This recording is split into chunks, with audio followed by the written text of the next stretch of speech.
छत्रपती शिवाजी महाराज की। संजय भाऊ देशमुख तुम आगे बढ़ो। जय भवानी। आदरणीय आदित्यजी ठाकरे साहब तुम आगे बढ़ो। रोहित दादा पवार तुम आगे बढ़ो। महाविकास आघाडीचा जय भवानी।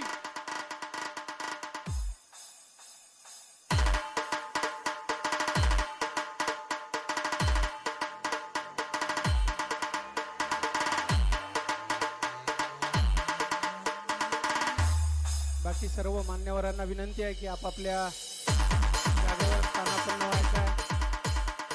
आपण ज्यांना ऐकण्यासाठी सगळेजण आतुर आहात त्यांचं आगमन या व्यासपीठावर झालेलं आहे।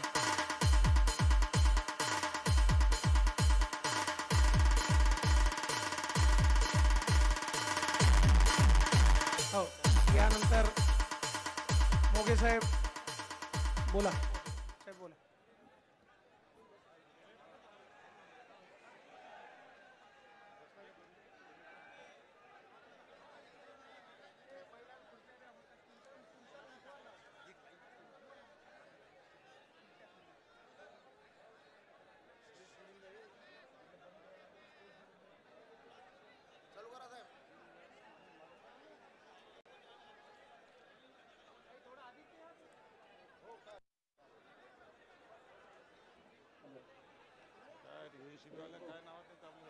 रोहित नाही, रोहित दादा पवार।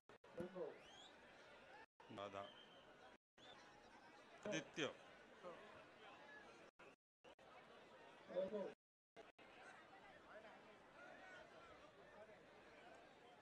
तिकडे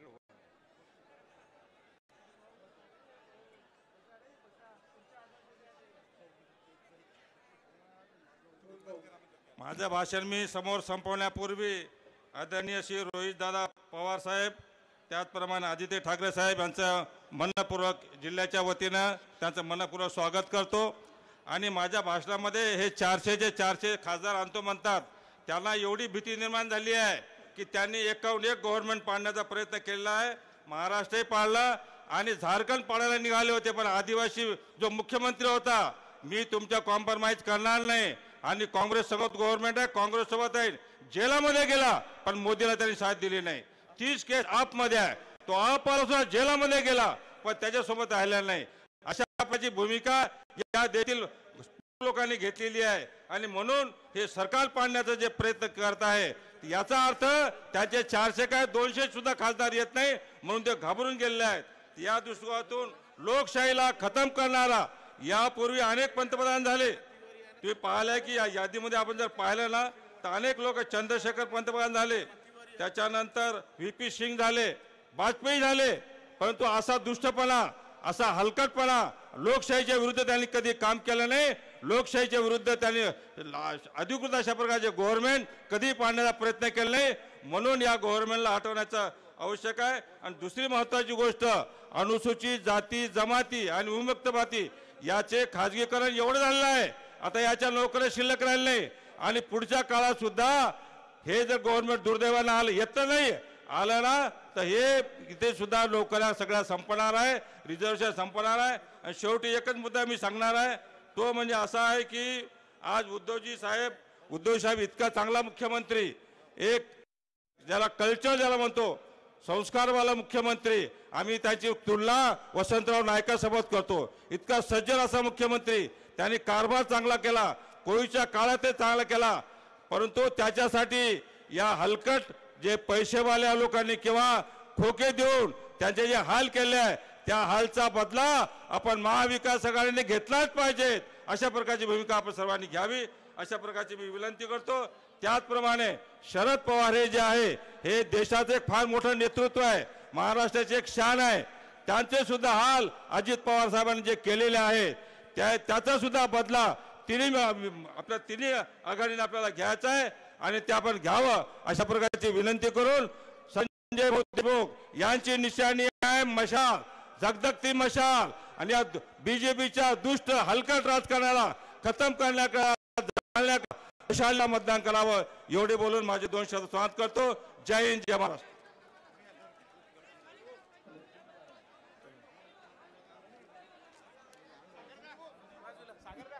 यानंतर महाविकास आघाडीचे अधिकृत उमेदवार आदरणीय संजय भाऊ देशमुख यांना विनंती करतो की त्यांनी आपल्याला मतरूपी आशीर्वाद मागावा.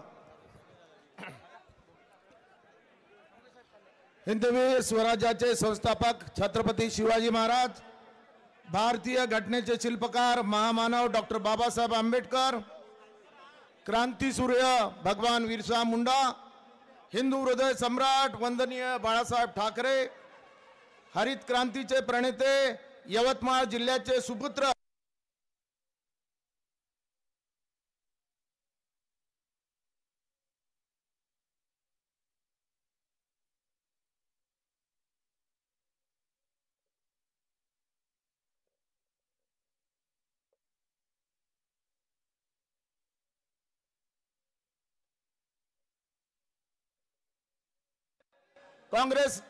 महाराष्ट्र काँग्रेस कमिटीचे अध्यक्ष आदरणीय माणिकरावजी ठाकरे साहेब, आदरणीय शिवाजीराव मोगे साहेब, आदरणीय वसंतरावजी पुरके, लिंगाडे, वजाहतजी मिर्झा, सुभाष भाऊ वानखडे, आदरणीय कीर्तिबाबू गांधी, वामनरावजी कासावार, आमचे मित्र खाजा बेग, प्रफुल्ल भाऊ मानकर, यायाती नाईक, किशोरजी तिवारी, सुनील भाऊ धाबेकर, आदरणीय आमचे मोठे बंधू बाळासाहेब मांगुळकर, प्रवीण भाऊ देशमुख, बाळासाहेब मुनगीनवार, विश्वास भाऊ नांदेकर, मंचकावर उपस्थित असलेली आमची सर्व नेते मंडळी आणि वेगवेगळ्या गावातून आलेले आमचे सर्व वडीलधारी मंडळी, युवक मित्र मंडळी, बंधू आणि भगिनींनो, एवढ्या उन्हामध्ये आपण सर्वजण या ठिकाणी आलात त्याबद्दल मी आपल्या सर्वांचं या ठिकाणी मनापासून आभार व्यक्त करतो.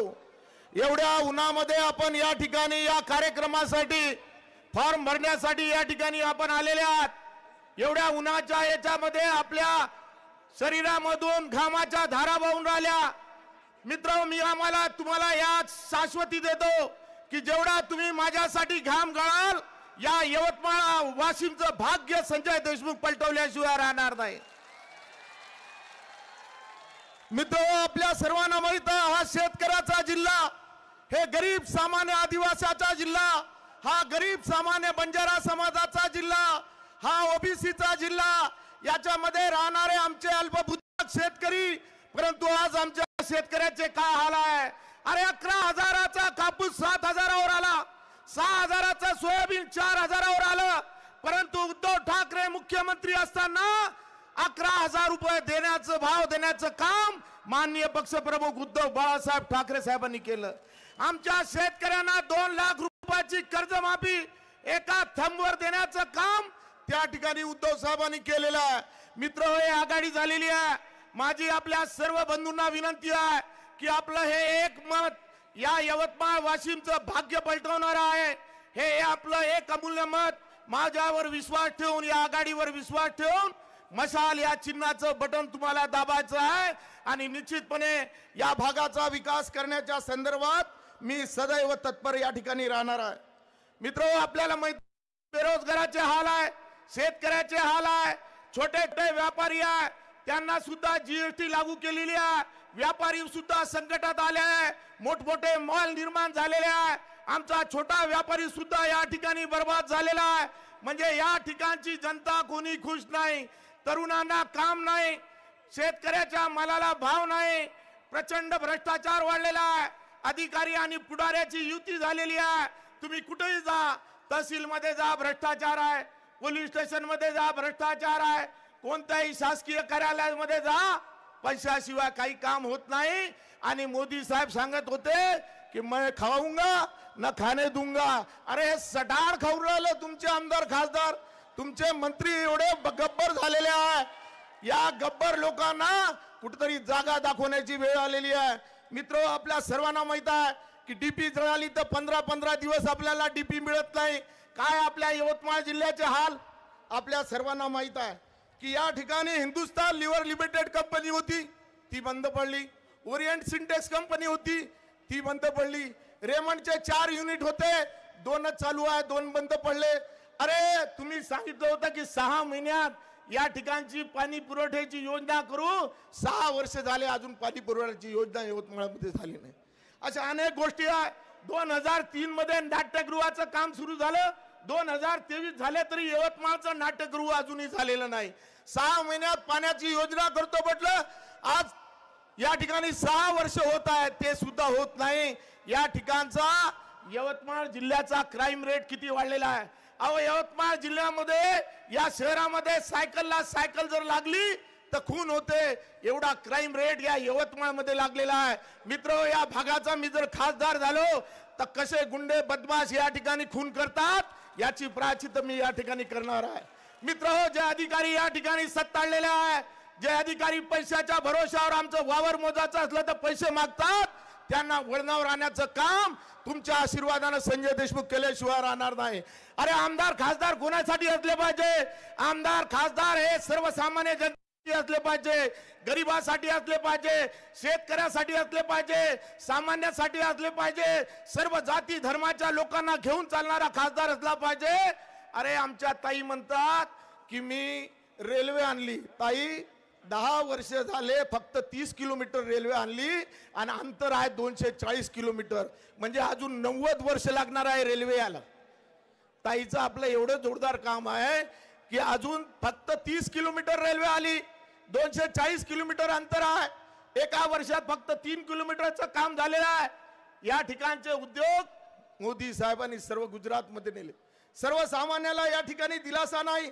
या ठिकाणी आपल्या सर्वांना माहित आहे की हे जे सर्व मंडळी आहे यांना फक्त पैसा कमवायचा आहे. अरे हे कमिशन खोरी कुठेतरी बंद झाली पाहिजे. एका गावात तुम्ही रोड देता, पैसे घेतल्याशिवाय रोड देत नाही. नालीचं काम असलं तर पैसे घेतात. खासदार निधी देत असताना पैसे घेतात. जिल्हा परिषद मध्ये काम देत असताना पैसे घेतात. अरे पैसे खासाठी तुम्हाला लोकांनी निवडून दिलेलं आहे का. अरे गरीब आणि सामान्याचं पाप तुम्ही या ठिकाणी घेऊन राहिलेले आहे.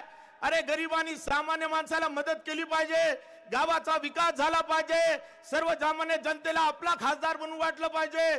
परंतु 4 वर्ष यायचं नाही आणि एका वेगळ्या पद्धतीनं काम करायचं. या ठिकाणी मित्र आपल्या सर्वांना माहित आहे, या ठिकाणी जे काही उमेदवार येतील ते येऊ द्या. या ठिकाणी जनता आमच्या सोबत आहे. अनेक गावामध्ये ढोल ताशे लावून माझं स्वागत करण्यात आलं. मला असं वाटलं की माझा परिचय नाही, लोक एवढं ढोल ताशे कसे काय लावून राहिले. परंतु लोकांना हे माहित आहे की हे उमेदवार उद्धव बाळासाहेब ठाकरेचा उमेदवार आहे. हा उमेदवार काँग्रेस पक्षाचा उमेदवार आहे. हा उमेदवार राष्ट्रवादी पक्षाचा उमेदवार आहे. आमचे सहकारी पक्ष, हा पार्टी असतील, अनेक पार्टी आम्ही एकत्र झालेलो आहोत. मित्र, मी एवढं सांगू इच्छितो की आपण मोठ्या संख्येने या ठिकाणी आलात, तुमचा विश्वास माझ्यावर दाखवला. मी तुमच्या विश्वासाला तडा जाऊ देणार नाही. मी कोणत्याही आमिषाला बळी पडणार नाही. किती संकट आले, किती यांनी अत्याचार केले, जेलमध्ये जायचं काम पडलं तर चालेल, पण आघाडी आम्ही कधी फुटू देणार नाही आणि आघाडीशी कधी गद्दारी करणार नाही. हे वचन तुम्हाला सर्वसामान्य जनतेला मी या ठिकाणी देतो. शेवटी मित्र हो, या ठिकाणी आपल्याला माहित आहे की या पक्षाच्या ध्येय धोरण जे आहेत ते आम्ही तिन्ही पक्षाच्या लोकांना, माझी विनंती आहे, एखाद्या वेळेस माझा फोन येणार नाही, एखाद्या वेळेस तुम्हाला मान सन्मान मिळणार नाही, पण कृपा करून गैरसमज करू नका.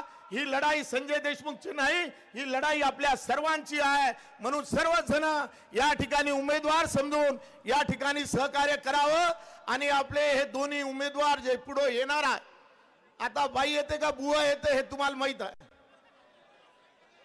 कोणी येऊ द्या, पैलवान कोणी तयारी असला तर हे सर्वसामान्य जनता आमच्या सोबत आहे.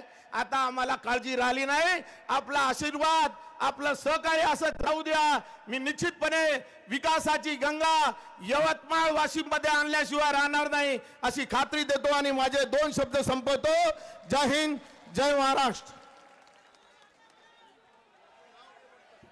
यानंतर महाराष्ट्र राज्याचे माजी मंत्री, माजी प्रदेशाध्यक्ष आदरणीय माणिकरावजी ठाकरे साहेब यांना विनंती करतो.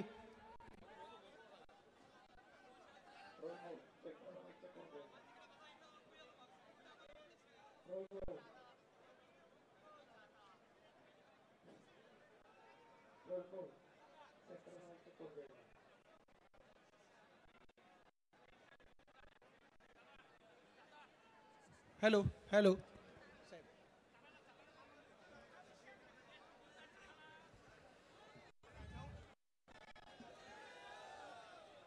देशाचा आणि राज्यामध्ये जे नवीन नेतृत्व उदयास येत आहेत ते सन्माननीय आदित्यजी ठाकरे, राष्ट्रवादी काँग्रेसचे नेते सन्माननीय रोहित पवारजी आणि इंडिया आघाडीचे उमेदवार सन्माननीय माझे मित्र संजय भाऊ देशमुख, शिवाजीरावजी मोघे साहेब, सन्माननीय वसंतरावजी पुरके, बाळासाहेबजी मांगुळकर, मंचकावरील शिवसेनेचे आणि इंडिया आघाडीचे नेते सन्माननीय व्यासपीठ उपस्थित सर्व काँग्रेस, शिवसेना आणि राष्ट्रवादी काँग्रेसचे अध्यक्ष, पदाधिकारी आणि उपस्थित मोठ्या संख्येने जमलेले यवतमाळ जिल्ह्यातील माझे बांधव, भगिनी आणि सर्व युवक मित्रांनो, सर्वप्रथम मी आदित्यजी ठाकरे आणि रोहित पवारजी यांचं यवतमाळच्या वतीनं, यवतमाळ वाशिम मतदारसंघाच्या वतीने मी त्यांचं स्वागत या ठिकाणी करतो. आणि आज ते आपल्यामध्ये उपस्थित आहे, त्यांचं मार्गदर्शन आपल्या सर्वांना घ्यायचं आहे. इंडिया आघाडी म्हणून संपूर्ण देशामध्ये जी निर्माण झाली, ज्या पद्धतीनं आज बीजेपीने या देशाचा कारभार पूर्ण रेटण्याचा प्रयत्न आणि सातत्यानं लोकांसोबत खोटं आश्वासनं देऊन निवडणूक जिंकून सत्तेपर्यंत येण्याचे जे काही मागच्या 2014 मध्ये जी आश्वासनं दिली ती पाळली नाही, ते आपल्या तुम्हा सर्वांना माहीत आहे. शेतकऱ्यांची फसवणूक झाली, आमच्या सर्व तरुणांची फसवणूक झाली आणि सर्व लहान मोठ्या वर्गांची त्या ठिकाणी फसवणूक केली. सामाजिक दृष्टिकोनातून सुद्धा प्रत्येकाला त्यांनी आश्वासन देत राहिलीत की आम्ही सत्तेवर आल्यावर तुमच्या समस्या सोडू. तुम्ही या जमातामध्ये असेल, तुम्हाला कुठला एससी मध्ये पाहिजे, एसटी मध्ये पाहिजे, वाटेल तशा प्रकारची आश्वासनं दिलीत आणि आपण पाहतो आहे की कोणतेही आश्वासने पूर्ण करू शकले नाहीत. आणि आता भावनिक खेळ देशामध्ये त्यांनी चालवलेला आहे.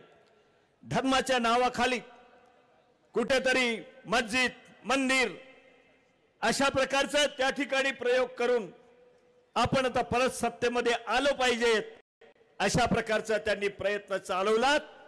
परंतु या देशामधली जनता भाबडी नाही आहे, त्यांना सर्वांना माहिती आहे की दिलेली आश्वासने पाळलेली नाही आहेत. आता कोणीही तुम्हाला त्या ठिकाणी देशामध्ये आणि महाराष्ट्रात सुद्धा मतदान करणार नाही, परिस्थिती आज निर्माण झालेली आहे. आणि ह्या करता सर्वांनी आता भविष्यामध्ये आपल्याला पावलं टाकायची. महाराष्ट्रामध्ये असो, देशात असो, की इंडिया आघाडीच्या उद्देश एकत्र आलेली आहे त्याची कल्पना आपल्याला सर्वांना आहे की देशातला प्रत्येक नागरिक कोणत्याही धर्माचा असो, कोणत्याही जातीचा असो, एकत्रपणे पाऊल टाकून पुढे गेलं पाहिजे, देशाचा विकास केला पाहिजे. हे देश सर्वांचा आहे. या देशामधल्या संविधानाने सर्व धर्मातील लोकांना, समाजातील बांधून ठेवलेलं आहे. हे संविधान आमच्याकरता सर्वोच्च आहे आणि त्या संविधानाला बाधित ठेवण्याकरता, या देशातील जनतेचे हक्क बाधित ठेवण्याकरता तुम्हा सर्वांना यावेळेच्या मतदानामध्ये सर्वांना सहभागी व्हावं लागणार आहेत.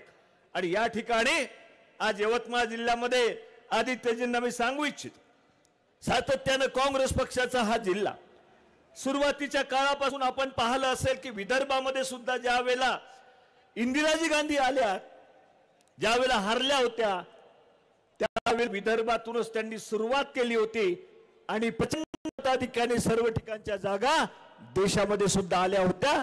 अशा प्रकारचा इतिहास हा यवतमाळ जिल्ह्याचा आहे. आणि आज यवतमाळ जिल्ह्यामध्ये मागच्या वेळेला आम्ही उभे राहिलो असेल, मागच्या वेळेला काँग्रेस पक्ष म्हणून, राष्ट्रवादी आणि काँग्रेस पक्ष म्हणून या ठिकाणी आम्ही निवडणूक लढवली, मीच लढवली. आणि आम्ही या ठिकाणी 1-2 जण जर महाराष्ट्रात कमी मतांनी पडली असेल त्याच्यापैकी मीही होतो. परंतु शेवटी आपला निर्णय, पक्षाचा निर्णय आम्ही शिरसावंत मानून त्या ठिकाणी पुढे जातो आहोत. आमचा मतदारसंघ आणि संजय भाऊंचा विधानसभेचा मतदारसंघ एक आहे. आम्ही त्या ठिकाणी दोघं बसलो आणि ठरवलं, आमचं ठरलं म्हणून सगळ्या कार्यकर्त्यांना सांगितलं, सर्वांनी एकत्रपणे जिल्ह्यामध्ये आपण सर्वांनी पुढे जाऊयात. आणि काँग्रेसचा कुठलाही कार्यकर्ता, राळेगाव असेल, वसंतपूर के असतील, बाळासाहेब बुर्डे या ठिकाणी असतील किंवा आमचे कार्यकर्ते असतील, सर्वजण काँग्रेस पक्षाचे एक दिलानं संजय भाऊ देशमुख यांच्या पाठीमागे भक्कमपणे निवडून आणण्याची जबाबदारी सुद्धा घेतलेली आहे. काँग्रेस पक्षाने नेहमी एकदा ठरवलं, सांगितलं की तो प्रामाणिकपणा दाखवल्याशिवाय राहणार नाही. गावागावातील कार्यकर्ता, आज शिवसेनेचे कार्यकर्ते आहेत, आमच्या मतदारसंघात आहेत, काही ठिकाणी आणखी असतील, परंतु काँग्रेसचा कार्यकर्ता ह्या निवडणुकीमध्ये यवतमाळ वाशिम मध्ये आघाडीवर राहून जास्तीत जास्त मतं मिळवून देतील ही शासकीय आदित्य ठाकरे आणि रोहितजी पवार साहेबांचे सन्माननीय यांना या ठिकाणी करून देऊ इच्छितो. आम्ही उद्धवजी ठाकरे त्या ठिकाणी ज्या पद्धतीनं स्ट्रगल करत, त्या पद्धतीने सुरुवातीच्या काळात सातत्यानं प्रहार करण्यात आलेत, त्यांना तोडण्याचा प्रयत्न करण्यात आला, मानसिक दृष्ट्या तोडण्याचा प्रयत्न करत आलात. त्यांच्या आरोग्याविषयी त्या ठिकाणी बोलल्या गेलं की उद्धव ठाकरेंचं आरोग्य बरोबर नाहीये, ते आता काही करू शकत नाहीत. वाईट घाणेरड्या पद्धतीने ज्यांच्या नेतृत्वावर तुम्ही निवडून आलेले आहेत त्यांच्या विरोधामध्येच अशा प्रकारचं बोलणं यावेळेच्या निवडणुकीमध्ये तुम्हाला लोक धडा शिकवल्याशिवाय राहणार नाहीत याची खात्री आम्हाला आहे. पवार साहेबांच्या संदर्भामध्ये आपल्या सर्वांना माहित आहे, ज्यांनी राज्य उभं केलं, विकासाच्या दृष्टिकोनातून उभं केलं, ज्यांनी अनेकांना घडवलं. या ठिकाणी अजित पवार सारखा माणूस म्हणतो की नाही मी माझ्या याच्यावर आलत.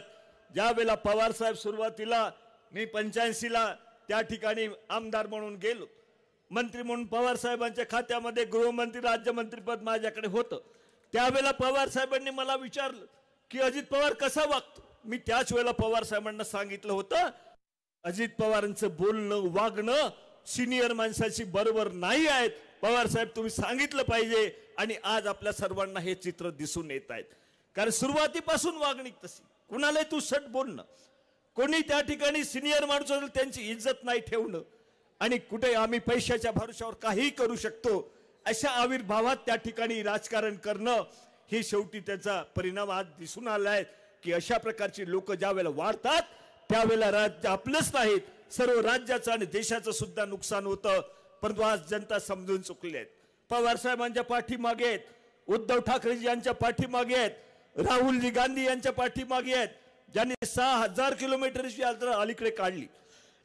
त्यापूर्वी 4000 किलोमीटरची यात्रा कन्याकुमारी ते श्रीनगर पर्यंत पैदल यात्रा, ज्यामध्ये रोहित पवारजी त्यांच्या सोबत चाललेत आणि आदित्य ठाकरे सुद्धा त्यांच्या सोबत चाललेत.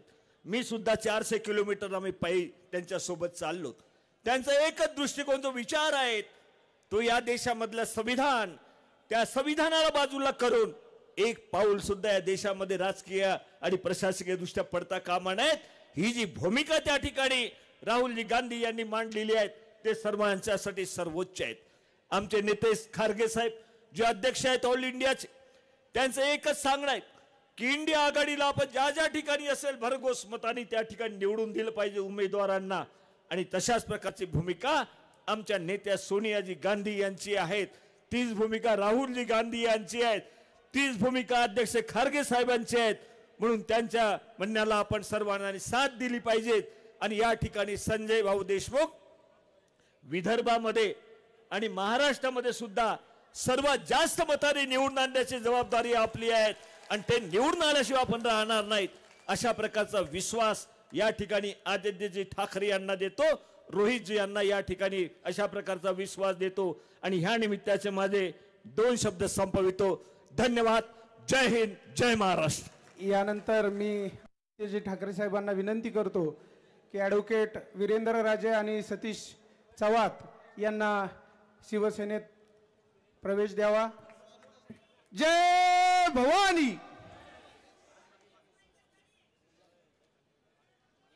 यानंतर सर्व पदाधिकाऱ्यांना विनंती आहे की त्यांनी आदरणीय रोहितदादा पवार आणि आदित्यजी ठाकरे साहेबांचं एक स्वागत आपल्या यवतमाळ वाशिम लोकसभेच्या वतीने करण्यात आलं.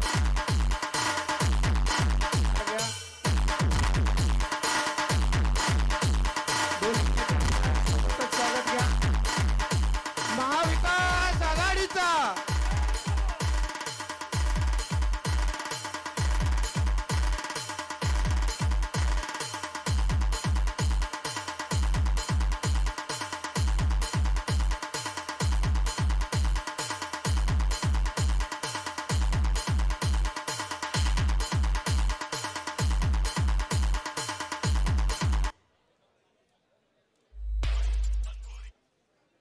तर राष्ट्रवादीचे युवा नेते आदरणीय रोहितदादा पवार यांना विनंती करतो की आपल्या या सभेला संबोधित करावं.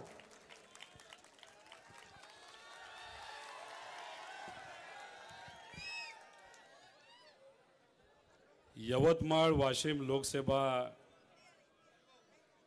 याच्या फॉर्म भरण्याच्या सभेसाठी इंडिया आघाडी व महाविकास आघाडीचे सर्व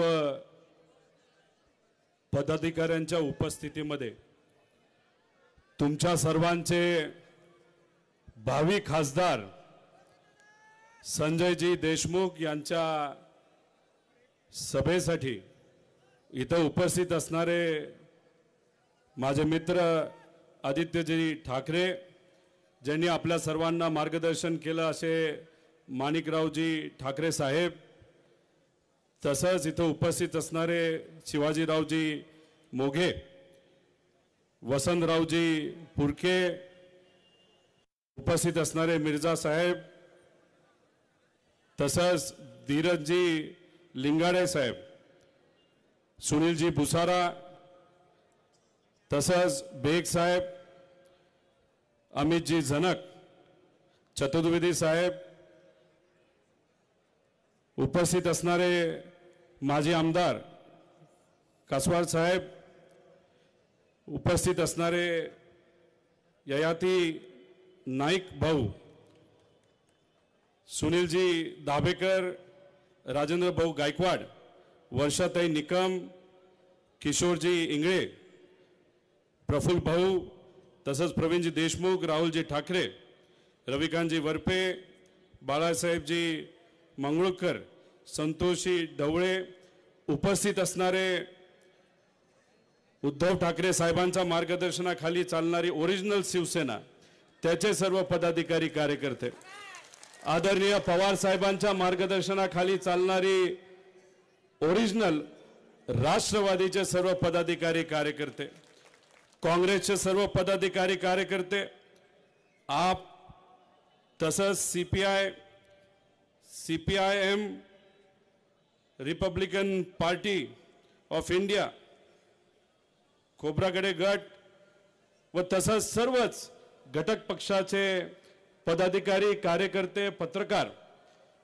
व इथं उपस्थित असणारी निष्ठावंत आणि स्वाभिमानी यवतमाळ आणि वाशिम या मतदारसंघातली सर्व जनता,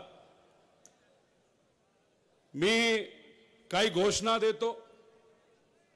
तुमचा आवाज फक्त या भागात नाही तर अख्ख्या महाराष्ट्रामध्ये गेला पाहिजे. मी ऐकलंय की तुम्ही फार ताकदीने लढता, शक्तीने लढता. एकदा तुमचा सगळ्यांचा आवाज आपण बघूया. छत्रपती शिवाजी महाराज की, संत सेवालाल महाराज की, भगवान बिरसा मुंडा की, जय भीम.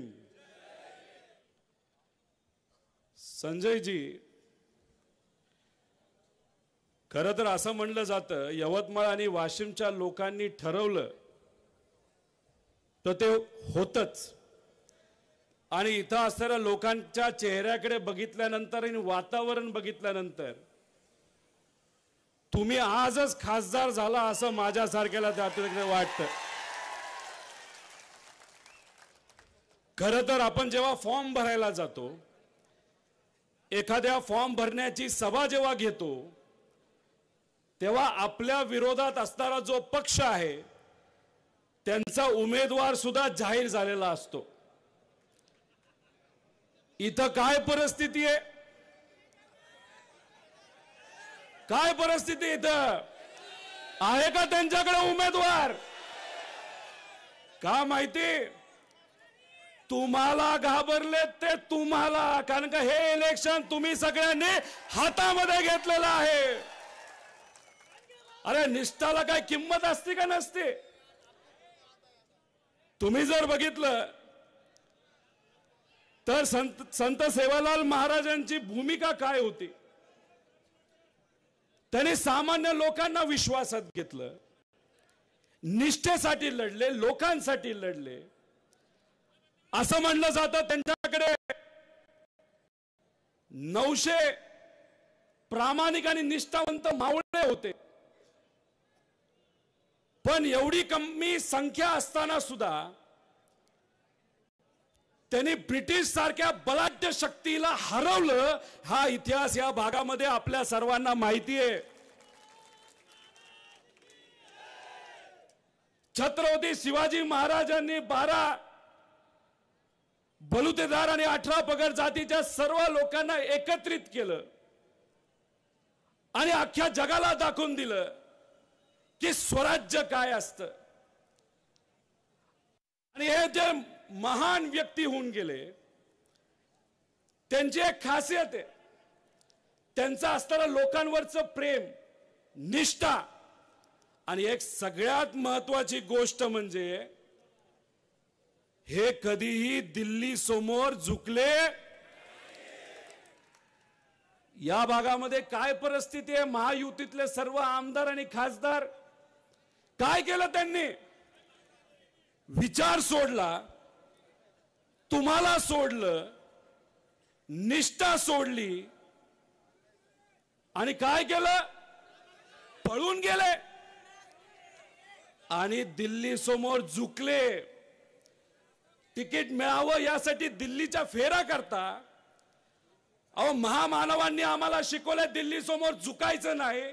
त्या पद्धतीने या भागातला सर्वसामान्य व्यक्ती जगतो, निष्ठेला प्रामाणिक आहे, आणि सहज तुम्ही सत्तेसाठी लोकांना सोडून गेला. तुम्ही मग या लोकांना उत्तर कोण देणार? हे फक्त नेते देणार का तुम्ही हे इलेक्शन ताब्यात घेणार? सांगा. एवढा कमी आवाज ऐकण्यासाठी आम्ही इथं आलो नाही. जरा हात वर करून सांगा, हे इलेक्शन तुम्ही हातात घेणार आहात का? अख्ख्या महाराष्ट्रात, अख्ख्या भारतामध्ये हे लोकसभेचं इलेक्शन लोकांनी हातात घेतले. जे या देशामध्ये चाललंय, या राज्यामध्ये चाललंय, हे लोकांना नाही पटत. कुटुंब आणि पार्टी फोडून इलेक्शन लढणं हे लोकांना पटत नाही. लोकांसाठी विचार महत्वाचे आहेत आणि शिवशाहू फुले आंबेडकरांचे विचार हे आपल्या रक्तामध्ये, ध्यानामध्ये आहेत आणि त्या विचाराने आपण सर्वजण आज लढत आहोत. पण असं म्हणलं जातं, जे पळून गेले त्यांच्याकडे खूप पैसा आहे, पैसा. मग पैशाची ताकद मोठी का लोकांची ताकद मोठी? काय वाटतं तुम्हाला? तुमची ताकद मोठी आहे, तुमच्या विचाराची ताकद मोठी आहे. आणि या इलेक्शन मध्ये हीच ताकद या सर्व भ्रष्टाचारी आणि पळून जाणाऱ्या नेत्यांच्या विरोधात लढण्यासाठी, राव देशमुख साहेबांना निवडून आणण्यासाठी आपल्याला ही ताकद पाहिजे.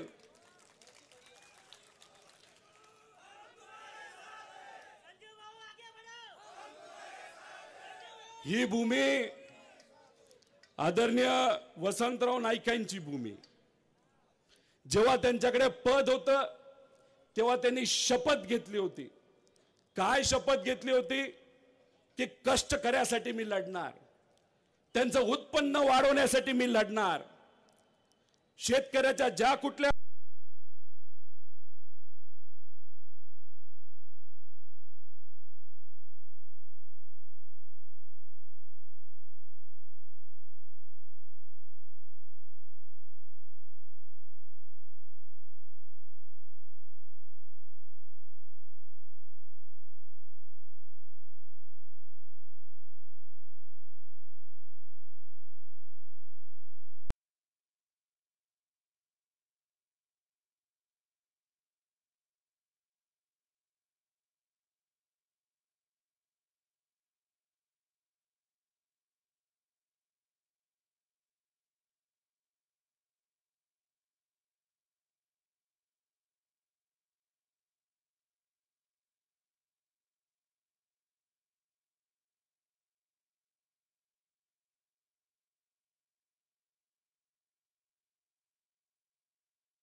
बंधन बांधलं आणि त्याच दिवशी ते बाहेर निघाले. आता का निघाले, कशा निघाले हे तुम्हाला माहिती आहे. रक्षाबंधन बांधलं होतं का नव्हतं? अरे पण रक्षाबंधन तुम्ही कशासाठी बांधता? खासदार म्हणून. इथं असणाऱ्या जनतेला न्याय देण्यासाठी तुम्ही बांधता. इथं असणाऱ्या युवांना हाताला काम मिळावं यासाठी बांधता. इथं असणारा शेतकरी जर अडचणीत असेल तर ती अडचणी सोडवण्यासाठी तुम्ही बांधता. इथं असणाऱ्या माझ्या माता भगिनी जर आज सुरक्षित त्यांना वाटत नसेल तर त्यांच्यासाठी तुम्ही बंधन बांधायला पाहिजे होतं. पण तुमच्या भावाकडनं, मोठ्या भावाकडनं तुम्ही बंधन कशासाठी बांधून घेतलं? तुम्ही सुरक्षित राहावं म्हणून तुम्ही बांधता. अरे मग इथं असणाऱ्या जनतेचं काय? 4.5 वर्ष हे खासदार कुठं होते? तुम्ही बघितलं का या खासदारांना? अहो इथं जर तुम्ही शेतकऱ्याला विचारलं ते वन्य प्राणीचे जे हल्ले होतात आणि शेतीला जे नुकसान होतं ते केंद्राकडनं आपल्याला सोडवता आलं असतं. पण गेल्या 20 वर्षामध्ये या खासदारांनी ती अडचण सोडवली का? मग कशासाठी खासदार तुम्हाला व्हायचंय? आज पलीकडे खासदार व्हायला कुणी इच्छुकच नाही. कारण का तुम्ही सर्वजण संजयराव देशमुखच्या आणि त्या ठिकाणी महाविकास आघाडीच्या पाठीमागे भक्कमपणे उभा राहिलेला आहे. मला देशमुख साहेबांना विचारायचे, देशमुख साहेब तुम्ही भाषणामध्ये बोललात मला खासदार व्हायचं आणि मला माझ्यासाठी खासदार नाही व्हायचं, इथे असणाऱ्या जनतेसाठी खासदार व्हायचं, बरोबर का नाही? मग जर देशमुख साहेब तुमच्यासाठी खासदार व्हायला तयार आहेत, एका बलाढ्य शक्तीच्या विरोधात तयार आहेत, जर त्यांच्याकडे पैसा असताना सुद्धा हा साधा कार्यकर्ता त्या मोठ्या बलाढ्य शक्तीसाठी लढायला तयार आहेत आणि पलीकडच्या बाजूला जर कोणाला इच्छाच नसेल लढायला तर त्यांच्या पाठीमागे मतदान करून काय करायचंय? आपल्याला लढवया लोकांना, लढवया नेत्याला लढून द्यायचंय आणि आपल्या महाविकास आघाडीचे इथले भावी खासदार आणि तुमच्या सर्वांचे उमेदवार हे संजयजी देशमुख साहेबांच्या पाठीमागे हे आपल्या सर्वांना तिथं उभं राहायचंय. इथं असणारे काही लोक मला भेटले, त्यांनी मला सांगितलं काही प्रमाणात विकास काही तालुक्यांमध्ये झालाय. मी म्हणलं मग काय झालं? अहो एक एक रोड नाही ते एक एक काम करण्यासाठी 30% कमिशन घेतली, दलाली घेतली, आहे का नाही खरं? मग आपापल्या तालुक्यामध्ये तुम्ही गेल्यानंतर तिथं महायुतीचा जो कुठला आमदार असेल, मंत्री असेल, ते जर तुम्हाला सांगत असेल 1000 कोटी रुपये आणले, तर मग 1000 कोटी त्या मतदारसंघामध्ये आले असतील तर त्यांना व्यक्तिगत खिशामध्ये किती रुपये गेले? 300 कोटी रुपये गेले. त्यामुळे विकासासाठी गेले नाहीत, हे स्वाभिमानासाठी गेलेले नाहीत, हे फक्त स्वतःची घरं भरण्यासाठी तिथं गेलेली आहेत. आणि जे स्वतःचा विचार करतात त्यांना उत्तर हे लोकशाहीच्या माध्यमातून येणाऱ्या लोकसभेलाच आपल्या सर्वांना द्यावं लागेल. मग देणार का? नक्की का? ऊन लय तापले, गरम झाले, तर वातावरण गरम करायचं का नाही करायचं ते तुम्हीच करू शकता. आणि इथं आल्यानंतर तुमच्याकडे बघितल्यानंतर इथलं वातावरण महाविकास आघाडीच्या बाजूने गरम झालेलं आपण सर्वजण बघू शकतो. काय कपाशीची परिस्थिती आज? परवडतं का कपाशी आज? अहो 2014ला जेव्हा भाजप सत्तेत येत होतं त्यांनी सांगितलं होतं पुढच्या 5 वर्षामध्ये शेतकऱ्याचं उत्पन्न आम्ही डबल करू. काय रेट कपाशीचे? 2013ला सुद्धा 7,500 ते 7,000 का 8,000 रेट होते आणि तुम्ही उत्पन्न डबल करायला निघाला होता. अहो 10 वर्षानंतर तेवढेच रेट राहिले हो. खताचे रेट वाढले, डिझेलचे रेट वाढले, पेट्रोलचे रेट वाढले आणि कपाशीच्या बाबतीत तुम्ही जीएमचं जे आमचं बियाणं असतं त्याच्यावर काम न केल्यामुळे आमची उत्पादकता कमी झाली आणि आमचा हा कष्टकरी शेतकरी आज अडचणीत आलाय. मग इथं असणाऱ्या खासदाराला तिथं पडलं नव्हतं की तुमच्या भावाला जाऊन सांगायला की आमचं जीएमचं जे काय बियाणं आहे त्याच्यात थोडंसं काम करा, आमच्या शेतकऱ्याला परवडत नाही आणि 7,000 मध्ये त्याचं घर चालत नाही, तर त्याला त्याच्या कापाशीला कुठंतरी 12,000 रेट मिळाला पाहिजे. एवढं धाडस इथं असणाऱ्या महायुतीच्या नेत्याला झालं होतं का नव्हतं? गप्प बसले सगळे. सोयाबीनची काय परिस्थिती इथं? परवडतंय का? अहो तुम्ही विकासासाठी महाविकास आघाडीला सोडून महायुतीमध्ये गेला. इथं असणाऱ्या कुठल्या तरी आमदाराने जे महायुतीमध्ये आहेत आमच्या पक्षात होते तेही सोडून गेले. आदित्य भाऊ ठाकरेंच्या मतदारसंघात होते तेही सोडून गेले. अरे पण त्या सोडून गेलेल्या लोकांनी तुमचा सोयाबीनचा प्रश्न मांडला होता का नव्हता? अरे मग कसला विकास? फक्त तुमचा विकास म्हणजे सगळा विकास का? मग अशा पद्धतीने ह्या गोष्टी होत असतील तर याचा विरोध हा आपल्या सर्वांना करायचा आहे. पण ते काय म्हणतील तुम्हाला माहिती का? मोदी साहेब तुम्हाला सगळ्यांना वर्षाला 6,000 रुपये देतात आणि शेतकऱ्याला 6,000 रुपये देतात. म्हणजे शेतकऱ्याला विकत घेतला असं ते म्हणत असतील. त्याला उत्तर देणार का? मला स्वाभिमान आहे. तुम्ही दिलेले हे पैसे आम्हाला नको, पण आमच्या सोयाबीनला भाव द्या, आमच्या कपाशीला भाव द्या.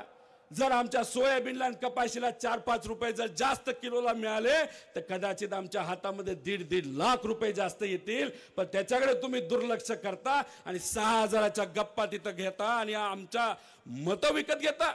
नाही पटणार, नाही आम्ही सहन करणार, हे सांगण्याची वेळ या लोकसभेला आलेली आहे.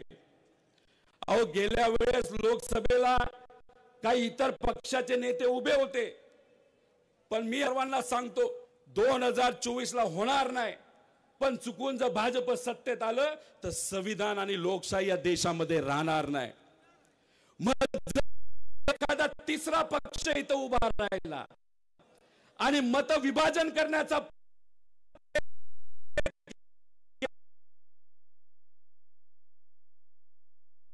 अजून चालणार नाही. जर असंच जर आपले तिसरा पक्ष कुठला तरी उभा राहिला आणि मतं त्याच्याकडे गेली आणि चुकून जर हेच खासदार जर इथं निवडून आले तर याचं नुकसान हे आपल्या सर्वांना त्या ठिकाणी होईल. त्यामुळे कुठेतरी तुम्ही समजून घ्या, मतं फाटाफाटी नको. महाविकास आघाडीचं मशाल या चिन्हावर संजयजी देशमुख जे उभे आहेत त्यांच्या पाठीमागे भक्कमपणे आपल्या सर्वांना तिथं उभं राहायचं. त्यांचा उमेदवार कदाचित बदलला जाईल असंही म्हणलं जातं. संजयजी राठोड साहेबांना कदाचित तिथं तिकीट मिळू शकतं. भावनिक राजकारण चालणार नाही. निष्ठा ही आपल्या सर्वांची महत्वाची आहे. आणि समजा चुकून जर संजय राठोड साहेबांना भाजपकडनं महायुतीकडनं जर तिथं तिकीट मिळालं तर मी त्यांना आव्हान करतो, चित्रा वाघ ताईंना इथं तुम्ही प्रचारासाठी बोलवा. महिलांचा सन्मान आमच्यासाठी महत्वाचा आहे. संत सेवालाल महाराजांनी ही शिकवण आम्हाला दिली. छत्रपती शिवाजी महाराजांनी सुद्धा ही शिकवण आम्हाला दिली. महिलांचा स्वाभिमान हा जपलाच पाहिजे, महिलेचा मान हा केलाच पाहिजे. त्यामुळे या इलेक्शन मध्ये तुम्हाला उत्तर देत असताना अनेक विषयाला उत्तर द्यायचंय, पण मतदान करत असताना फक्त महाविकास आघाडीचंच एक चिन्ह, ते म्हणजे कुठलं चिन्ह आहे आपलं? कुठलं? मशाल हे चिन्ह आहे. उमेदवार कोण राहणार ना पाठीमागे? इथं जे जे सभेसाठी आलेले त्यांनी आपापल्या गावामध्ये फोन करायचा, आपापल्या नातेवाईकांना फोन करायचा आणि सगळ्यांना सांगायचं की संजयजी देशमुखांना आपल्याला 3 लाख मताधिक्याने निवडून द्यायचे. 3 लाख. आता संजयराव देशमुख हे आपले खासदार नव्हते, पण तुमचे खासदार जेव्हा दिल्लीमध्ये बिझी होते हे तुमच्यात होते. सामाजिक संघटनेच्या माध्यमातून इथं ते चांगलं काम करतात. विविध त्यांच्या संघटना आहेत. जेव्हा इथं लोक अडचणीत होते तेव्हा इथं संजयजी देशमुख, त्यांचा मित्र परिवार, महाविकास आघाडीचे सर्व नेते हे तुमच्या बाजूला तिथं उभे राहिले. त्यामुळे आपला माणूस पाहिजे, लोकातला माणूस पाहिजे आणि आपला माणूस या मतदारसंघाचा हा संजयजी देशमुख आहे. त्यामुळे त्यांच्या पाठीमागे भक्कमपणे तुम्ही उभं राहा. आणि जाता जाता एकच सांगतो की श्री पोहरा देवीचं दर्शन करण्यासाठी मी अनेक वेळा आलेलो आहे. काही दिवसांपूर्वी सुद्धा आलेलो होतो आणि मी हेही तिथं ऐकलेलं आहे की मनापासून जर आपण तिथं प्रार्थना केली तर ती प्रार्थना आपली खरी होती. आणि तिथं प्रार्थना करत असताना इथं असणाऱ्या लोकांचं भलं हो, या महाराष्ट्रातल्या लोकांचं भलं हो. हे जे काय तोडाफोडीचं राजकारण बस कर आणि फक्त सामान्य लोकांच्या हिताचं राजकारण याच्या पुढे झालं बाहेर असा आशीर्वाद आमच्यासारख्या कार्यकर्त्याला दे, असं देवी सोबत तिथं मी प्रार्थना केली होती. पण अजून एक गोष्ट मला माहिती आहे, जे गद्दार आहेत, जे निष्ठावंत नाहीत आणि खास करून जे महिलांचा मान सन्मान करत नाहीत, अशा लोकांना आशीर्वाद देवी कधी देत नाही असं त्या ठिकाणी माझ्यासारख्याला वाटतं. त्यामुळे जाता जाता एकच प्रश्न तुम्हा सर्वांना आहे. पुढे बलाढ्य शक्ती आहे, पैसा आहे, दडपतंत्र आहे, पोलिसांचा वापर केला जाईल, भूत ताब्यात घेतला जाईल, तेव्हा तुम्ही एकत्रित आल्याशिवाय, तुमची एकत्रित ताकद तिथं दाखवल्याशिवाय तिथं कधी होणार नाही. संविधान टिकवायचंय, डॉक्टर बाबासाहेब आंबेडकरांनी दिलेलं संविधान हे आपल्याला टिकवायचंय. पण त्यासाठी आपल्या सर्वांना एकत्रित यायचंय आणि अख्ख्या भारताला एक संदेश द्यायचा आहे की आमची मराठी माणसं, ते सुद्धा स्वाभिमानी मराठी माणसं, दिल्ली समोर एवढंच मनामध्ये ठेवा आणि ताकदीने लढा. आपल्याला लढायचंय आणि फक्त लढण्यासाठी लढायचं नाही, तर लढायचं पण आहे आणि जिंकायचं सुद्धा आहे. एवढंच या ठिकाणी सांगतो आणि आपल्या सर्वांची रजा घेतो. जय हिंद, जय महाराष्ट्र, जय स्वाभिमान. धन्यवाद दादा. मी फक्त आदित्यजींना एक विनंती करतो की पैलवान राहुलजी सहारे यांना शिवसेनेत पक्षप्रवेश द्यावा. पुसदचे पैलवान आहेत राहुलजी शेवाळे. दिला दिला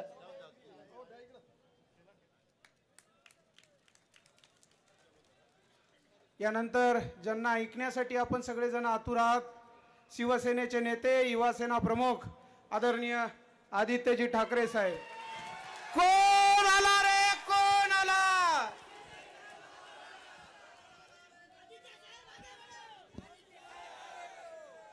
जय महाराष्ट्र.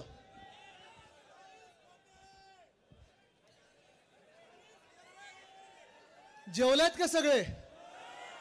नाही, खरं बोला.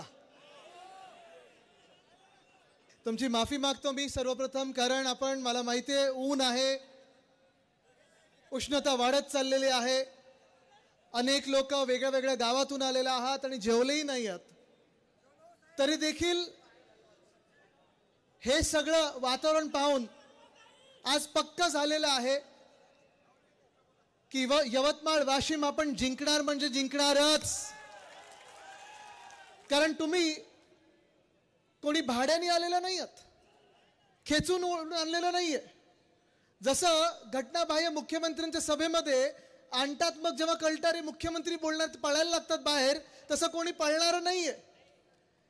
आपली महाराष्ट्राची जनता आहे, तुम्ही इथे मला प्रेम आणि आशीर्वाद द्यायला आलेला आहात आणि मी हे भाग्य समजतो की पोहरादेवीच्या या परिसरामध्ये, संत सेवालाल महाराजांच्या या भूमीमध्ये या प्रचाराची माझी पहिली सभा होत आहे. मी माझं भाग्य समजत आहे, तुमचे आशीर्वाद घ्यायला इथे आलेलो आहे.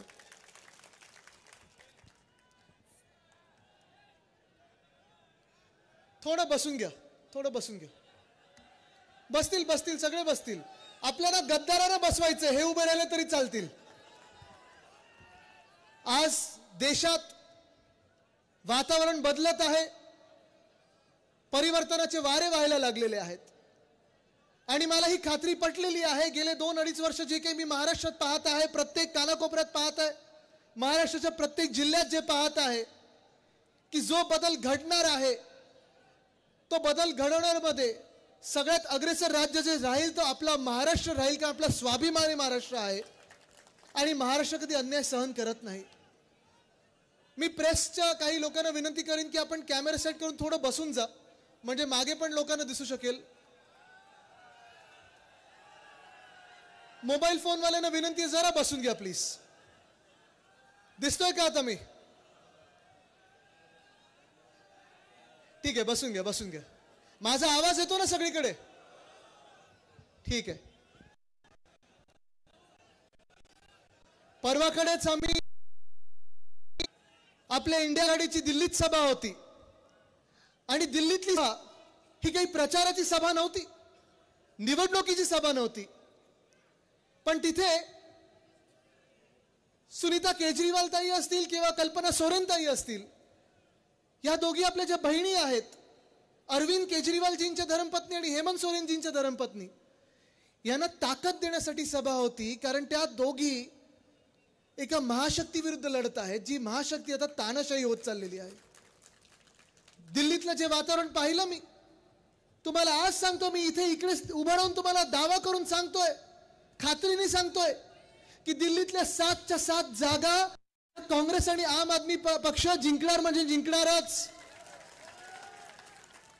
वातावरण बदलत चाललंय. मी तेजस्वी यादवांशी त्या दिवशी गप्पा मारत होतो, कधी कधी मी त्यांच्याशी फोनवर बोलत असतो. एक दोनदा जाऊन त्यांना बिहारमध्ये जाऊन भेटलो आणि तिथे देखील बिहारमध्ये देखील परिवर्तन होणार आहे. वातावरण जे आहे, भाजपाचे जे 3 मित्रपक्ष आहेत, कुठे कोणी सांगू शकेल का मित्रपक्ष कोण आहेत भाजपचे? गद्दारांना वापरलं जातं, गद्दार मित्र पण वापरत नाहीत. बरोबर आहे. ईडी, सीबीआय, आयटी, किती लोकांनी ऐकलं यांच्याबद्दल? हात वरती करून सांगा मला. ऐकलं ना सगळ्यांनी? हे 3 मित्रपक्ष जे आहेत, ऐन निवडणुकीत त्यांनी अरविंद केजरीवालजींना अटक केलेली आहे, हेमंत सोरेनजींना अटक केलेली आहे. 2 मुख्यमंत्र्यांना त्यांनी अटक केलेली आहे. का? तर ते भाजपच्या विरोधात लढाई करत आहेत, लढत आहेत, भ्रष्टाचारी लोकांच्या विरोधात लढत आहेत. म्हणून ह्या 2 मुख्यमंत्र्यांना त्यांनी अटक केलेली आहे. ह्या 2 अटकेमुळे आपल्या देशाची, आपल्या भारताची, आपल्या हिंदुस्थानाची बदनामी जगभरात झालेली आहे. भाजपाने ती बदनामी आपल्या देशाची जगभरात केलेली आहे. त्याचं उत्तर हे आपल्याला द्यायचं आहे. गेले 10 वर्ष असेल, गेले 5 वर्ष असेल, ज्या अन्यायाच्या विरुद्ध आपण लढत आहोत, 2019 पासून जो अन्याय सहन करत आलेलो आहोत. कालच मला वाटतं एप्रिल फुल डे होता, बरोबर आहे. काल कोणाला तर मी फोन केला, मी बोललो अरे एप्रिल फुल डेच्या तुम्हाला शुभेच्छा देतो. ते बोलतात साहेब एप्रिल फुल डेची गरज नाही आपल्याला, आपल्या देशात अच्छे दिन आपण साजरे करतच आहोत.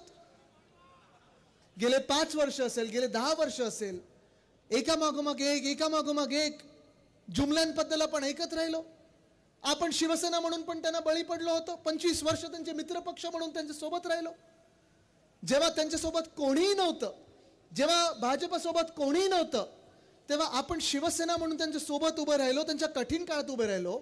पण त्यांचे जेव्हा अच्छे दिन आले आणि आपण त्यांना विचारलं की आता तुमचे तर अच्छे दिन आले, आम्हाला सांगा आमच्या देशाचे अच्छे दिन कधी येतील, तेव्हा आपल्यासोबत युती त्यांनी तोडली. होय, त्यांनी युती तोडली होती 2014 मध्ये. आणि तेव्हा आपल्याला जेव्हा बाहेर काढल्यानंतर सांगितलं आपण धोका दिला. 2019 मध्ये पण असंच झालं. लोकसभेसाठी आपल्याला वापरून घेतलं. यूज अँड थ्रो हीच त्यांची पॉलिसी राहिलेली आहे. आणि ती यूज अँड थ्रो, वापरा आणि फेका, हे जे धोरण आहे त्यांचं, हे आपल्याला आता दिसून येत आहे. जे 40 गद्दार आमदार आणि जे काही त्यांच्याबरोबर खासदार गद्दार गेलेले आहेत, त्यांची काय स्थिती झालेली आहे आज तुम्ही मला सांगा. आपल्याकडून ठळकपणे आपण संजयजींना जेव्हा उमेदवारी दिली, लोकांसमोर दिली, तुमच्यात फिरणारा माणूस आहे की नाही तो? संजयजी तुमचं काम करतात की नाही करत? तुमच्या सोबतच राहतात की नाही राहतात ना. मग तुम्ही मला सांगा, जर आपण महाविकास आघाडी म्हणून आपले उमेदवार जाहीर केलेले आहेत, होर्डिंगवर आहेत, बॅनरवर आहेत, तुमच्या मनात आहेत, तुमच्या हृदयात आहेत, आणि लवकरच तुम्ही त्यांना दिल्लीला पाठवणार, ही मला खात्री पटलेली आहे. पण तुम्ही मला सांगा, समोरून उमेदवार जाहीर झालेत की नाही झालेत? भाजपाचे उमेदवार राहणार की गद्दारांचे उमेदवार राहणार? मिंदी गटाचे उमेदवार राहणार की भाजपाचे उमेदवार राहणार? 72 तास राहिलेले आहेत निवडणुकीचा फॉर्म भरण्यासाठी, पण अजून पण तिथे विरोधक नाहीये. आणि हे एक चांगलं चित्र आहे. संजयजी तुम्हाला घाबरलेत, शिवसेनेच्या आणि काँग्रेसच्या आणि राष्ट्रवादी काँग्रेसच्या या ताकदीला, मित्रपक्षांच्या ताकदीला घाबरलेले आहेत. आणि म्हणून समोरून उमेदवार कोणीच नाहीये. कदाचित दोघांमधून कोणाचाही जॅकपॉट लागू शकतो. बोली कदाचित लावली असेल, आम्ही एवढे देतो तुम्ही तेवढे देतो, कारण यांचं एवढ्याच्यातच काम चालतं. खोके धोके, धोके खोके, खोके धोके, धोके खोके. आता जनता सांगेल बहुत हुए धोके खोके, अभी घर बैठो रोके रोके. पण हे वातावरण, असं वातावरण बदलेल हे कोणी अपेक्षा केली नव्हती. आपल्याला माहितीये, गेल्या 5 वर्षामध्ये आपण 2 की 3 सरकार पाहिलेत. एक सकाळची जी शपथविधी झालेली, ते पण 72 तासाचंच सरकार होतं, ते पण धोक्याचंच सरकार होतं. मग नंतर आपलं महाविकास आघाडीचं सरकार बनलं, आणि ते महाविकास आघाडीचं सरकार म्हणजे शिवसेना. काँग्रेस, राष्ट्रवादी काँग्रेस, आपले सगळे मित्र पक्ष सगळ्यांना एकत्र घेऊन आपण जे सरकार बनवलं ते ह्या महाराष्ट्रातल्या प्रत्येक व्यक्तीचं सरकार होतं. वाटायचं की होय हे माझं सरकार आहे. महिलांना खास करून वाटायचं की माझा कुटुंब प्रमुख उद्धव साहेब ठाकरे जो माझा मोठा भाऊ आहे तो मुख्यमंत्री म्हणून बसलाय. वाटायचं की नाही वाटायचं? इथे मोठ्या संख्येत महिला बसलेल्या आहेत. शेतकऱ्यांना वाटायचं. महाराष्ट्रभरात ज्या ज्या जिल्ह्यात मी गेलेलो आहे, ज्या तालुक्यांमध्ये गेलो, ज्या ज्या बांधावर गेलेलो आहे, तिथे शेतकरी बांधव मला सांगतात आणि खास करून माईक घेऊन हातात घेऊन सांगतात की उद्धव ठाकरेंनी जी कर्जमुक्ती आमच्यासाठी केली होती ती आमच्यापर्यंत पोहोच, पण आधीच्या आणि नंतरच्या कर्जमुक्त्या फसव्या होत्या. बरोबर की नाही? इथे किती शेतकरी बांधव आलेत? जरा हात वरती करून मला दाखव. आलेत ना? सगळेच शेतकरी बांधव आहेत. तुम्ही मला सांगा, आणि मी जर खोटं बोलत असेल तर खोटं म्हणून सांगा, उद्धव ठाकरे साहेबांनी जी आपल्याला कर्जमुक्ती 2 लाखापर्यंतची जी दिलेली ती आपल्यापर्यंत पोहोचली की नाही पोहोचली? उद्धव साहेबांनी जी कर्जमुक्ती आपल्याला दिली ती आपल्याला फायद्याची होती की नव्हती? त्यांनी जे वचन दिलं होतं 2019च्या निवडणुकीला ते वचन पाळलं की नाही पाळलं? आणि त्यानंतर जे सरकार आलं, जे अवकाळी सरकार आपल्या डोक्यावर बसलेलं आहे, त्या सरकारने जी कर्जमुक्ती सांगितली दिली, मी दिली सांगत म्हणतच नाही, एक तर ते कर्ज माफी बोलतात, आपण कर्जमुक्ती बोलतो, कारण आपल्यासाठी शेतकरी हा अन्नदाता आणि अन्नदाता देवो भव ही संस्कृती घेऊन आपण पुढे चालणारी लोक आहोत. पण आज जे भाजपचं, मिंदे गटाचं, फुटलेल्या राष्ट्रवादी काँग्रेसचं, मुळात शिवसेना आणि राष्ट्रवादी काँग्रेस हे आपण त्यांना मानतच नाही, कारण ते गद्दार आहेत. ज्यांनी पक्ष चोरलं, ज्यांनी नाव चोरलं, अशा लोकांना आपण पक्ष म्हणून पाहू तरी शकतो का? मला तुम्ही सांगा. नाही शकत.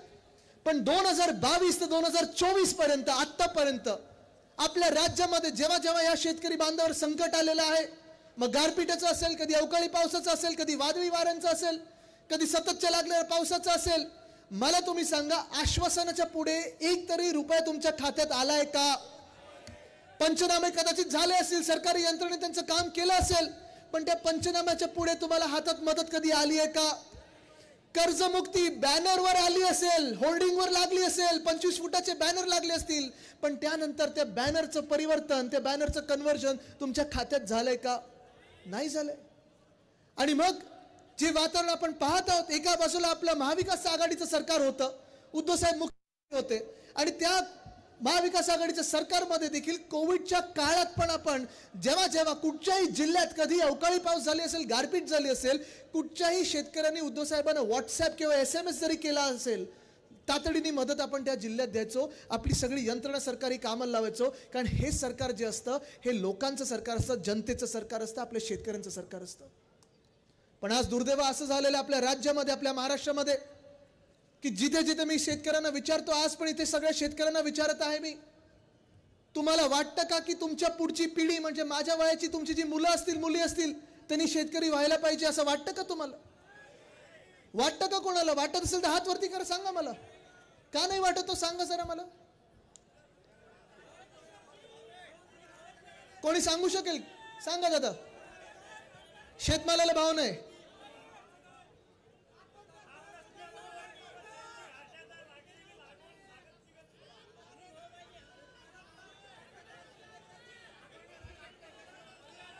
मला तुम्ही सांगा, जर तुम्हाला वाटत असेल की तुमच्या पुढच्या पिढीने शेतीत येऊ नये, कापसाला भाव नाही, सोयाबीनला भाव नाही, खताचे भाव वाढत चाललेले आहेत, डिझेल पेट्रोलचे भाव वाढत चाललेले आहेत, वीज येते ती रात्री आली तर कधी येते, बरोबर बोलतो ना मी? आता हे सगळं जर होत असेल, मग तुमच्या मुलांनी कुठे जावं असं वाटतं तुम्हाला? MIDC शहराकडे नोकरी मिळायला पाहिजे, बरोबर आहे? आपली पुढची पिढी जी असते, जी मुलं मुली आहेत, तुम्ही त्यांना शिकायला शाळेत पाठवता, कॉलेजमध्ये पाठवता, कॉलेजचं सगळं शिक्षण झाल्यानंतर तुम्ही मला सांगा, नोकऱ्या आपल्या गेल्या 2-2.5 वर्षात आल्या आहेत का? एक तरी नवा रोजगार उपलब्ध झालाय का? नवी कुठची इंडस्ट्री आली आहे का? नाही आली आहे. कारण आपल्या ह्या ज्या इकडच्या मिंदे सरकारनी, भाजप सरकारनी जे काही उद्योग असतील ते कुठे पाठवले आहेत? गुजरातला. वेदांता फॉक्सकॉन असेल, एअरबस टाटा असेल, बल ड्रग पार्क असेल, मेडिकल डिव्हाइस पार्क असेल, हे सगळं पाठवलं त्यांनी गुजरातला. आणि अशा ठिकाणी पाठवलेलं आहे, अशा ठिकाणून उचलून पाठवलेलं आहे जिथे हमखासपणे आपल्या राज्यात 100% ह्या नोकऱ्या आपल्याला मिळाल्या असत्या, त्या सगळ्या नोकऱ्या गुजरातला. मग नक्की आपण करायचं तरी काय? कृषी क्षेत्राला पाहतोय आपण कोलमडत चाललेलं आहे, उद्योग क्षेत्र कोलमडत चाललेलं आहे. तिसरं मग आपण जातो कुठे? स्पर्धा परीक्षा, तलाठी भरतीसाठी आपण बघत असतो, कधी नोकर भरती, कधी पोलीस भरती असेल. पण मध्यंतरीच्या काळामध्ये मी बघितलं, मी वाचलं होतं हे पेपरमध्ये, तुम्ही वाचलं की मला माहित नाही, 200 मार्काचा पेपर होता. मार्क मिळाले किती? 214. काय ईव्हीएम मध्ये तुम्ही एक्झाम दिली? हाच मुद्दा आहे. आणि आज तुम्हाला मी शब्द देत आहे, मी इथे आहे, रोहित पवारजी आहेत, आम्ही सगळे तुम्हाला शब्द देत आहोत की ज्या मिनिटाला आपलं सरकार बनेल आपण असा एक कायदा आणू की जो कोणी पेपर फोडेल आपलं सरकार त्याला फोडेल असा कायदा आपण आणू. कमीत कमी 10 वर्षाची सजा झाली पाहिजे. पण आज देशामधलं चित्र जे आहे ते भयानक होत चाललेलं आहे. लोकशाहीला धोका आहे, संविधानाला धोका आहे. शेतकरी जो आपण अन्नदाता म्हणून मानतो त्याला आज इथे ड्रोन कुठे गेला? ड्रोन फिरतो इथे, जरा चालवा हवे तो. हवा गेली काय? एवढी सगळे आपले शिवसैनिक आणि महाविकास आघाडीचे कार्यकर्ते बघून विरोधी पक्षाचा ड्रोन आहे की काय? हा जो ड्रोन फिरत होता ना तुमच्या डोक्यावर, असाच ड्रोन केंद्र सरकारनी, भाजपाच्या केंद्र सरकारनी आपले जे शेतकरी बांधव पंजाबमधून, हरियाणामधून, छत्तीसगडमधून जे दिल्लीकडे चालले होते ना, अशाच ड्रोन नुसतं फोटो काढण्यासाठी नाही तर अश्रुधूर सोडण्यासाठी हा त्यांच्यावर सोडला होता. आज मी तुम्हाला एवढंच विचारायला आलेलो, जास्ती वेळ घेणार नाही कारण आता फॉर्म भरायला पुढे निघायचं, आपल्याला मोठी रॅली पण आहे. पण आज मी तुम्हाला एवढंच विचारायला आलेलो आहे की जे केंद्र सरकार, जे भाजपा सरकार ज्यांनी 2014 मध्ये सांगितलं, ज्यांनी 2019 मध्ये सांगितलं, जुमला केला, त्यांनी सांगितलं होतं की आम्ही शेतकऱ्याचा जो काही हमी भाव आहे तो दुप्पट करू, उत्पन्न दुप्पट करू. दुप्पट झालंय का? 2014 मध्ये पण खोटं बोलले होते की आम्ही स्वामीनाथन आयोग लागू करू. त्या स्वामीनाथन साहेबांना त्यांनी भारतरत्न दिलं, पण दिल्लीच्या बॉर्डरवर शेतकऱ्यांवर ज्यांनी लाठीचार्ज केला, हे शेतकरी बांधव त्या भाजप आणि गद्दारांना मतदान करणार का? जे महिला, आज इथे महिला मोठ्या संख्येने आल्यात, जर हात वरती करून मला इथे आशीर्वाद द्या तुम्ही सगळ्या महिलांनी. ज्या महिलांना आज मी तुम्हाला खास करून विचारायला आलोय, महिलांचा जो अपमान सतत होत या राज्य सरकारमध्ये ते तर आहेच, आपल्याला बघतोय आपण. ज्यांनी काही महिला खासदारांना घाणेरडी शिवीगाळ केले ते देखील कॅबिनेट मंत्री म्हणून बसलेत. आणि ह्याच जिल्ह्यातले ज्यांनी महिलांवर अत्याचार केलेले आहेत, त्यांच्यावर आरोप भयानक झालेले आहेत, असे देखील मंत्रिमंडळात बसलेले आहेत. पण त्याच पलीकडे काय जाऊ दे, आता जास्ती काही बोलत नाही त्यांच्यावर, तुम्ही काय निकाल द्याल तो द्याल. पण आज मी तुम्हाला विचारलेलो आहे की ज्या भाजपाने बिल्किस बानोचा ज्यांनी रेप केला त्याचा सत्कार करण्यात, त्या रेपिस्ट ज्यांनी अत्याचार केला त्या अत्याचाऱ्यांचा ज्यांनी सत्कार केला, ज्यांची आरती ओवाळली, अशा तुम्ही पक्षाला मतदान करणार का? कारण आपलं जे काही संस्कृती आहे, जे काही आपली शिकवण आहे, जी हिंदू सम्राट बाळासाहेब ठाकरेंनी आपल्याला सांगितलेलं आहे की महिलांचा सन्मान झालाच पाहिजे. ती महिला कुठच्याही जातीची असो, धर्माची असो, महिलांचं सन्मान आणि संरक्षण झालंच पाहिजे. अशा पक्षाचे आपण आहोत. ही संस्कृती आपली आहे. आपल्याला विचार करायचा आपला देश जाणार कुठे. आजकडे संपूर्ण महाराष्ट्रात आपण पाहतोय चित्र बदलत चाललेलं आहे. चित्र आपल्या बाजूने होत चाललेलं आहे. चित्र इंडिया आघाडीच्या सोबत चाललेलं आहे. आणि उद्धव साहेबांनी जो नारा दिल्लीत दिलेला आहे तो नारा मी इथे पुन्हा एकदा देणार आहे. आपण पण द्या आणि घरोघरी जाऊन द्या. अब की बार भाजपा तडीपार. पुन्हा एकदा बोलायचं, अब की बार. प्रचार सभा आपल्या होतील, रोड शो आपले होतील, तुम्ही घरोघरी जाल, प्रचार कराल. पण मी आज तुम्हाला एकच विचारणार आहे, पुन्हा विचारणार आहे, रोहितजींनी विचारलेलं आहे, माणिकराव ठाकरे साहेबांनी विचारलेलं आहे, आपलं चिन्ह कुठचं? आपल्याला आता विचार करून पुढे निघायचं आहे. कारण एवढंच सांगतो, हीच ती संधी आहे. 10 वर्ष आपण थांबलेलो आहे. 2024 परिवर्तन घडणार म्हणजे घडणारच. आणि ते परिवर्तन घडवणारे जे सगळे मावळे आहेत ते माझ्या समोर बसलेले आहेत. जर तुम्ही सगळे एकत्र राहून मला सांगणार असाल की आपलं सरकार येणार, केंद्रात येणार म्हणजे येणार, हात वरती करून मला आशीर्वाद द्या. हात वरती करून आशीर्वाद द्या. आणि हे हात वरती असतानाच आजूबाजूला बघा, ही जी तुमच्या समोर किती मोठी महाशक्ती आली तरी कोणी तुम्ही आडवं केल्याशिवाय. धन्यवाद. जय हिंद, जय महाराष्ट्र, वंदे मातरम.